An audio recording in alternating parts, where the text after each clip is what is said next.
नमस्कार, स्वागत है एक नई वीडियो में। आज जानेंगे 29 जनवरी क्या हुआ और 30 जनवरी का प्रीव्यू। तो आज निफ्टी ने कर दिया धमाका thanks to Reliance. Nifty bank ने कर दिया अपने आप को स्टेबल, थोड़ा ऊपर गया thanks to LIC and HDFC bank. तो 6.5% का आप सोचिए, 7% आपने कब मूव देखा था रिलायंस का, और अगर आपको याद है तो प्लीज़ मुझे भी बताइएगा। तो जैसा कि हमने डिस्कस किया था निफ्टी बैंक और निफ्टी दोनों में, हमने अपने लेवल्स ड्रॉ किए थे। हमको पता है कि 21,000 पे है लॉन्ग टर्म का एक सपोर्ट, 21,500 था रेजिस्टेंस, जिसको आज ऑलमोस्ट इसने इसके पास ही इसके ओपन किया, रेजिस्टेंस के पास ही, और सीधा ब्रेक कर दिया। 21,800 का जो अगला रेजिस्टेंस है हमारा, वो टेस्ट होने को तैयार बैठा है। सिर्फ 60-70 पॉइंट की दूरी रह गई है। उसके बाद हमारे को पता ही है 20,000 और 22,000 हमारा लोकल एक लॉजिकल टारगेट है ही। तो मार्केट में जब रिलायंस नहीं जब 7% मूव करेगा तो कौन रोक पाएगा?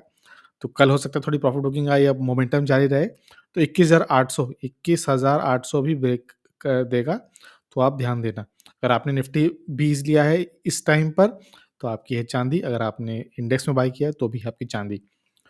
तो इस तरह से हमको देखना है। निफ्टी बैंक देखोगे आप, तो अगेन एलआईसी और एचडीएफसी बैंक हमने कल देखा है। अगर आपने वीडियो नहीं देखा है तो प्लीज़ कल का वीडियो फिर से देखिए, जहाँ LIC index government of India index management करने के लिए आ गई। एलआईसी में बाय करेंगे 5% अभी अपने उनके पास हिस्सा है, वो बढ़ा के करेंगे 9.9%। हमने डिस्कस किया था कि एचडीएफसी बैंक भी गैप अप होगा और बैंक निफ्टी भी रिकवर करेगा।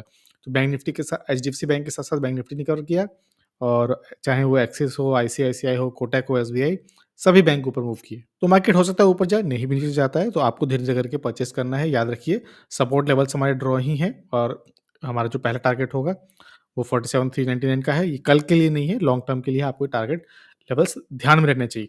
रिलायंस तो बिगेस्ट प्लेयर जो थे आज मार्केट को, वो रिलायंस और ओएनजीसी ने मूव किया था। रिलायंस को हमने अच्छा खासा ट्रेड किया, लेकिन मैंने कहीं कहीं प्रॉफिट बुक कर लिया था। देखिए, जब आपका लॉस होता है तब भी दुःख होता है, लेकिन उससे ज़्यादा जो दुःख होता है वो होता है कम प्रॉफिट करने का। तो अगर हमने मेंटेन किया होता तो ऑब्वियसली ऊपर तक गया होता, बट अगेन हमने लेवल ड्रॉ कर रखे थे, डिस्कशन भी कर रखा था। अब डेली से हटा के इसको वीकली पे लगाओगे, तो एक लॉन्ग टर्म का हमारा जो टारगेट था वो यही था। इसको इसने ब्रेकआउट कर दिया। हमारा क्या था, हमारी एनालिसिस थी एक कप एंड हैंडल और कप हैंडल का ब्रेकआउट, और इसका जो आप नॉर्मल बेसिस पे भी आप इसका टारगेट तय करो, तो जो रेंज को ब्रेक करता है, तो जो रेंज होती है वही टारगेट बन जाता है। हमने इसको बहुत बार डिस्कस किया हुआ है। आप अगर आपके पास नहीं है तो आप प्लीज़ इसे ड्रॉ कर लेना। चाहे तो आप स्क्रीनशॉट ले लो, सेव कर लो। तो मीडियम टर्म में इसका टारगेट 3100 का ही रहेगा। यहाँ पे जाना है, अभी भी थोड़ी डिस्टेंस तय है। जो बहुत थोड़ा बहुत स्विंग करना चाहता है रिलायंस के जैसे स्टेबल स्टॉक में, वो इस लेवल के बेसिस पे कर सकता है। याद रखिए, कोई भी बाय सेल रिकमेंडेशन नहीं है, सिर्फ एक प्रैक्टिस है सपोर्ट रेजिस्टेंस ढूँढने की, ताकि हमें कोई बेवकूफ़ ना बना पाए। हमको लेवल्स पता होने चाहिए। इसके अलावा ओएनजीसी में आज अच्छा मूवमेंट था, 8% का मूवमेंट आया। दोनों गैस और एनर्जी से रिलेटेड कंपनी है, क्यों आया पता नहीं। हो सकता है रिलायंस में कुछ आजकल डिज़नी और हॉटस्टार वाली जो डील है उसकी भी बातें चल रही हैं, बट अभी सिर्फ अफ़वाह है, कुछ अभी तय नहीं हुआ है। एचडीएफसी बैंक हमने लेवल पहले ही ड्रॉ कर रखा है। हमने यहाँ पहले भी डिस्कस किया था, अब भी डिस्कस कर रखे हैं हम, कि अगर आपका टारगेट 3 से 4 महीने का हो, 3 से 4 के महीने में यहीं पे ड्रैग कर करके ये थोड़ा-सा करेगा, फिर ऊपर-नीचे इस गैप को फिल करने में ज़रूर तकलीफ होगी। इसको सपोर्ट करके फिर वापस अपने लेवल पर आएगा। तो अगर आप यहाँ से लेके यहाँ तक की जर्नी तय करना चाहते हो, तो आप धीरे-धीरे करके परचेज़ कर सकते हो। एचडीएफसी बैंक स्टेबल है। अ, देखिए, बहुत सारे एफआईआईज़, डीआईज़ हैं, इंडेक्स पे होता है, तो गवर्नमेंट आएगी, जैसे एलआईसी को लेकर आई, आगे भी चल के लेकर आएगी। इसके बाद आ जाता है आरईसी। तो हमको याद रखना है। देखिए, मैंने प्रधानमंत्री सूर्योदय योजना का जब डिस्कशन हुआ था 26 जनवरी के बाद, अ, 22 जनवरी के बाद सॉरी, तब भी मैंने डिस्कस किया था और आपसे शेयर किया था कि जो आरईसी, पीएफसी की कहानी है वो 1 महीने की नहीं है, वो 1 साल की नहीं है, वो 2-3 साल, 5 साल की है। देखिए, आरईसी, पीएफसी, आईआरईडी, अगर प्रधानमंत्री सूर्योदय योजना अभी शुरू भी नहीं हुई है, जब पूरी तरीके से इम्प्लीमेंट होगी 1 से 2 साल लग जाएँगे। तो अभी आपको धीरे-धीरे करके हर डिप पे परचेज़ करनी है। मैंने तो इस डिप पे परचेज़ किया था। ये जो रेड कैंडल दिख रही है, ऊपर ओपन हुआ था न्यूज़ के बाद, लेकिन फिर मार्केट में प्रेशर आ गया तो सेल आ गई। मैंने यहाँ कहीं परचेज़ किया है। तो मैं प्रॉफ़िट पे हूँ, लेकिन फिर मैंने आज बाय किया, नहीं बाय किया। मैं फिर अगले किसी डिप का वेट करूँगा। थोड़ा पैसे भी होने चाहिए, हमारे पास म्यूचुअल फंड तो है नहीं कि जब पैसा आया तब हमने इन्वेस्ट कर लिया। तो आरईसी, इसी के साथ पीएफसी, दोनों भाई हैं, दोनों भाई-बहन हैं, एक ही जैसे चार्ट देखने को मिलेगा, फ़र्क भी नहीं पता चलेगा। और हमने आईआरईडीए को भी डिस्कस किया, हालाँकि इसमें तो बाय करने का मौका ही नहीं मिल रहा है, सर्किट टू सर्किट जा रहा है, तो इसकी एक अलग कहानी है। सेम कहानी सुब्रोस के साथ भी है, जहाँ पे ट्रक्स में एसी मैंडेटरी हो गया है। वो भी 1-2 साल में होगा। तो अगर आपने इस डिप पे परचेज़ नहीं किया, तो फिर आप पता नहीं किस चीज़ का वेट कर रहे हो। इस क्वार्टर में रिज़ल्ट में आपको डिस्प्ले होगा? बिल्कुल नहीं होगा। हो सकता है इसका रिज़ल्ट भी आने वाला है और उससे पहले देखिए यहाँ पे एक बेयरिश एंगल्फी कैंडल बन गई है। हो सकता है ये वापस नीचे इस लेवल पर आए, हो सकता है इस लेवल पर भी आ जाए। तो अगर आपका लॉन्ग टर्म का प्ले है तो आपको डिप ढूँढने हैं, वो डिप ऐसे ही मिलेंगे। आईएएस के रिजल्ट हमने डिस्कस किए थे एक सेपरेट वीडियो में, जहाँ हमने उसकी प्रॉब्लम्स, फ्यूचर प्लान्स सब उसका बिज़नेस मॉडल डिस्कस किया था। हो सके तो आप देखिए रिजल्ट अच्छे थे, पॉजिटिव मूवमेंट आया है। सेम हमने डीमैट के साथ डिस्कस किया था, क्यों इसमें है, लगातार इनसाइड ट्रेडेड हुई है और आज भी अ, नोटिफ़ाई किया है, आज भी डायरेक्टर साहब ने इनके जम के सेलिंग की है। तो इनसाइडर ट्रेड्स एक अलग कहानी बोल रहे हैं, बाकी स्टॉक हल्का-सा रिकवरी की कोशिश ज़रूर कर रहा है, बट अगेन विश्वास धीरे-धीरे कम होता जा रहा है। इसके अलावा अमी ऑर्गेनिक्स हमने एक लॉन्ग टर्म पे हमने इसको परचेज़ किया, देखिए यही एक लेवल है। तो देखिए वीकली बेसिस पे कन्वर्ट कर लिए अमी ऑर्गेनिक्स को, यही एक पार्ट है, यहीं पर आपको अगर आप में हिम्मत है तो आप परचेज़ करो, आपकी एनालिसिस कहती है तो आप परचेज़ करो, किसी के बोलने-सुनने से नहीं। पहले यही रेजिस्टेंस था, अभी सपोर्ट का काम कर रहा है। ये लंबी-लंबी विक्स दिखा रही है कि यहाँ से प्राइस को रिजेक्शन मिल जा रहा है, आप ये बात भी ध्यान देनी है। मैंने तो इस लेवल पे फिर से परचेज़ किया है। अ, शॉर्ट टर्म का टारगेट अगेन यही रहेगा जो प्रीवियस टॉप था 1300 का। रिज़ल्ट भी आने वाले हैं, उससे भी इम्पैक्ट पड़ेगा। बट अगेन इन्होंने अब जाके अच्छी खासी इन्वेस्टमेंट, अच्छी खासी बाइंग की है, अच्छे-अच्छे कॉन्ट्रैक्ट साइन किए हैं। तो इस बार क्वार्टर रिज़ल्ट में शायद रिज़ल्ट अच्छा ना आए, बट आने वालों में आएगा, तो पहले से प्री पोज़ीशन करनी होगी। अब रिलायंस जो चला गया, अब आप सोच रहे हो कि मैं आज बाय कर लेता या सुबह उठते बाय कर लेता, नहीं, आपको पहले से ही प्री पोज़ीशन करनी होती है। इसके अलावा हैवेल्स में भी एक स्विंग बन रहा है, देखिए हमने पहले भी डिस्कस हुआ है और इस स्विंग को तो हमने भुनाया भी है, देखिए यहाँ से यहाँ तक का स्विंग, यहाँ से यहाँ तक का स्विंग। अ, फि रिज़ल्ट के बाद ऐसा है कि रिज़ल्ट इसके पता नहीं कितने सालों से अच्छे आए नहीं हैं। तो अगेन हमने डिस्कस किया था कि सिर्फ़ 7 पॉइंट की दूरी रह गई थी यहाँ से। अब हो सकता है कल ये फिर वापस आ जाए या तो यहीं से ऊपर जाए, बट अगेन आपको थोड़ा-सा पेशेंस दिखाना पड़ेगा, यहाँ कंसोलिडेट करता है। अब आपको जैसे यहाँ पर है, ऐसा नहीं कि ऊपर चला जाएगा, यहीं पे कंसोलिडेट करेगा, ऊपर हल्का जाके फिर कंसोलिडेट भी कर सकता है। तो ऐसा नहीं कि ऊपर चला गया फिर यहाँ पे ऐसे इस तरह काफ़ी टाइम कंसोलिडेट करेगा। तो जो आपको अच्छा मौका दिखे अब यहाँ से उसको अगले मुकाम तक के लिए, अगले ऊपर लेवल तक के लिए आप स्विंग कर लीजिए। ज़ेनटेक्स के रिज़ल्ट्स हम डिस्कस किए थे कि अच्छे आए हैं, लेकिन हमको खरीदने का मौका नहीं मिलेगा। देखिए, अपर सर्किट पे खुला, प्री मार्केट ओपन में अपर सर्किट था, मौका ही नहीं मिला। तो जब इसमें खरीदना एक्चुअली जब है जब लोअर सर्किट लगेगा। देखिए, ये लोअर सर्किट थे, यहाँ पे आपको बाय करना है। ये जब नीचे भी आता है तो लोअर सर्किट पर ही आता है। तब बाय करिए, यहाँ से यहाँ तक का स्विंग आप आराम से कर सकते हो। जो इसके रिज़ल्ट्स होते हैं ना, वो कॉन्ट्रैक्ट बेस्ड होते हैं, तो वो एक साथ नहीं मिलेंगे, कभी अच्छे मिलेंगे, कभी खराब मिलेंगे, बहुत अच्छे मिलेंगे, कभी ऐसे मिलेंगे। तो आपको रिज़ल्ट बेसिस पे इसका एनालिसिस नहीं कर सकते, कॉन्ट्रैक्ट बेसिस पे इनका काम होता है।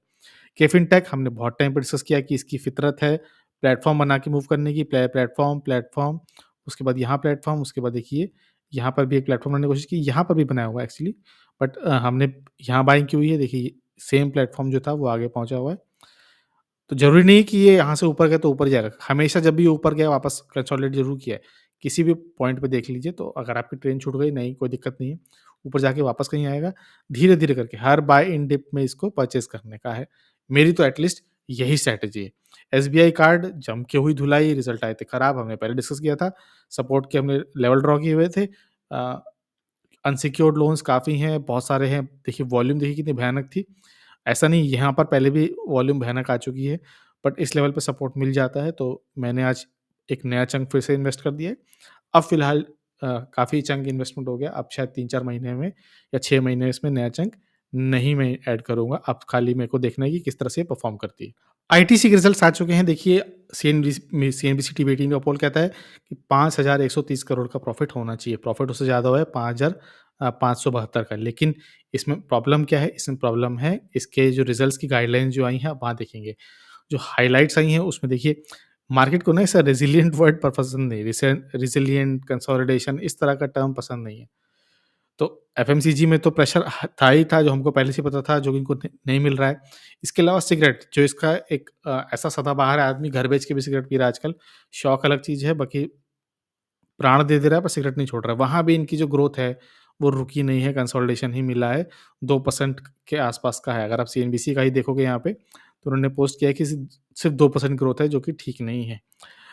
होटल सेगमेंट अगेन इसमें एक्सपेक्टेशन थी ज़बरदस्त मुनाफ़ा आएगा और आया भी है। इसके अलावा एग्री बिज़नेस इसमें हमको पहले ही पता था, जब मरीको के नहीं आए, हिंदुस्तान यूनिलीवर के नहीं आए, तो इसके कैसे अच्छे आएँगे? एक्सपेक्टेड था, तो इसके रिज़ल्ट अच्छे नहीं आए हैं और पेपर जो इनका सेगमेंट है, वहाँ भी अच्छे नहीं आए क्योंकि चाइनीज़ प्रोडक्ट जो हैं, ग्लोबली फैले हुए हैं।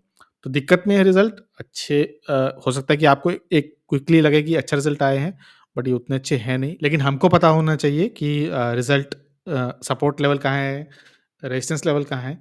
हमारा टारगेट कहाँ था? हमारा टारगेट था कि वो 500 के पास जाएगा। ये स्विंग था, बार-बार यहाँ पे इसको रेजिस्टेंस मिल रहा था। यहाँ पे अभी हो सकता है कि यहाँ से फिर ये ऊपर मूव कर जाए, ऐसा नहीं कि बहुत ज़्यादा ब्रीच कर गया है। लेकिन यहाँ हमारा टारगेट था जो ब्रीच नहीं हो रहा है, अब हम इसमें काइंड ऑफ स्टक हो गए हैं, जो स्विंग के लिए हमने परचेज़ किया था, वो है नहीं। हाँ, डिविडेंड ज़रूर है, ₹6.25 का। 3-4 जुटाइए और अगर आप सिगरेट पीते हैं तो पीजिए। और वापस नीचे जाएगा तो 430 के आस-पास सपोर्ट है। ये बात हमेशा हमको याद रखनी है। इसके तो आरआर केबल के रिज़ल्ट अगर हम क्विक स्निपेट देखें तो सेल्स ऑलमोस्ट फ्लैट है quarter on quarter. Year on year ज़रूर बढ़ी है, लेकिन आप क्वार्टर क्वार्टर देखोगे तो एकदम फ्लैट है। एबिटा घट गए हैं, ऑब्वियस सी बात है कि मार्जिन घट गए होंगे, अभी हम देख लेंगे अंदर चल के। नेट प्रॉफिट देखिए वो भी कम है quarter on quarter, year on year almost flat है। तो जिस हिसाब से इसकी ग्रोथ एक्सपेक्ट की है उतनी अच्छी है नहीं। अगर हम इसके प्रेज़ेंटेशन में भी देखें तो ऑपरेटिंग प्रॉफिट जो है, जो एबिटा मार्जिन्स हैं क्वार्टर ऑन क्वार्टर, वो डिक्रीज़ हुए हैं, ईयर ऑन ईयर हुए ही हैं, वो भी हुए हैं। और प्रॉफिट आफ्टर टैक्स के जो मार्जिन्स हैं वो भी कम हुए हैं। लेकिन आप इसका चार्ट पैटर्न देखोगे तो लगातार ये लोअर लो और लोअर हाई बनाया जा रहा है। आप देखियो, ये लगातार लोअर हाई बने जा रहे हैं। अगर इसको बीट करना है तो इसको अपने प्रीवियस लो जो था 1586, उसके ऊपर जाना पड़ेगा। अगर ये ऊपर चलता है तो वेल गुड, लेकिन results I think under pressure ही हैं। और जिस तरह से एफएमईजी ग्रुप में जो पिटाई हो रही है, तो अगर ये नीचे भी आ जाए, इस लेवल पर ही ध्यान रखेंगे। 1318 लेवल पे भी आ जाए तो कोई सरप्राइज़ नहीं होगा। मुझे लगता है कि नीचे ही आएगा, but again market supreme, market ही तय करेगा। बजाज फाइनेंस के रिज़ल्ट देख लेते हैं। बजाज फाइनेंस के रिज़ल्ट एक्सपेक्टेड थे कि अच्छे आएँगे, बट देखिए बजाज फाइनेंस के रिज़ल्ट्स कितने भी अच्छे आ जाए ना, ये विराट कोहली की तरह है, अगर वो 200 भी बना दे तो लोगों को पसंद नहीं आता, लोगों को लगता है कि 400 ही बनाए। तो अच्छे रिज़ल्ट ज़रूर आए हैं, एक्सपेक्टेशन देख लेते हैं। सीएनबीसी टीवी का का पोल कहता है कि प्रॉफिट जो है वो 3,600 करोड़ के आस-पास होना चाहिए, जो कि उससे ऊपर है। नेट इंटरेस्ट इनकम भी जो 7,600 के 10 के एक्सपेक्ट कर रहे हैं, उससे भी ऊपर। देखिए बहुत ज़्यादा फ़र्क नहीं है, बट स्टिल कम से कम सीएनबीसी टीवी 18 के पोल को इसने ज़रूर बीट किया है। चाहे आप उनकी प्रॉफिट भी देख लीजिए, 2,973 के बदले 3,600।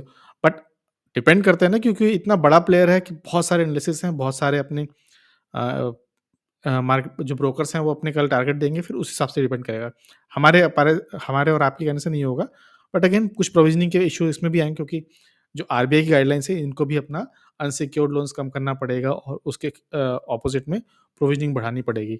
फिर मार्केट से जो लोन मिल रहा है वो भी आजकल हाई इंटरेस्ट रेट पे मिल रहा है, तो वो भी इसको देखना पड़ेगा। बट अगेन वेट करेंगे, हमको सपोर्ट लेवल पता होना चाहिए, सपोर्ट लेवल के पास ही है, वहीं से ऊपर आ रहा है। 7,000 का जो सपोर्ट था वहीं से इसने कई बार सपोर्ट लेके ऊपर गया है, आज भी वॉल्यूम के साथ हल्का-सा ऊपर ज़रूर आया है।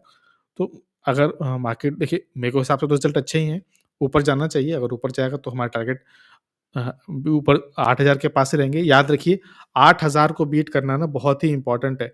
क्यों? क्योंकि 8,000 जो है वो डेली नहीं, आप वीकली बेसिस पे लगाओगे ना, तो दिखाई देगा आपको। वो बहुत ही लॉन्ग टर्म का टारगेट है और 8,000 के ऊपर इसको सक्सेसफुली क्लोज़ करना पड़ेगा। अगर ये यहाँ इसके ऊपर क्लोज़ हुआ, फिर जो इसकी जर्नी होगी वो अलग लेवल की होगी। फिलहाल ये भटक रहा है, इस बार-बार इसी पता नहीं कितने साल से, देखिए 2021 से यहीं टकरा रहा है बार-बार। कई बार इसने कोशिश की है इसको ब्रीच, एक बार कोशिश भी की लेकिन तुरंत आ गया नीचे। तो अब देखना होगा कि वापस ऊपर जाएगा कि नहीं जाएगा। एक बार 8,000 के ऊपर चला गया, फिर इसकी नेक्स्ट लेवल की जर्नी होगी।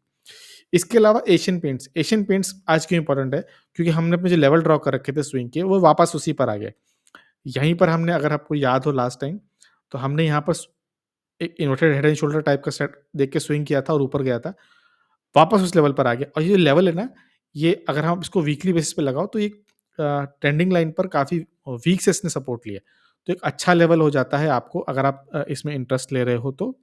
याद रखिए, रिस्क बहुत है इसमें भी, क्योंकि एशियन पेंट्स की पिटाई भी चल रही है।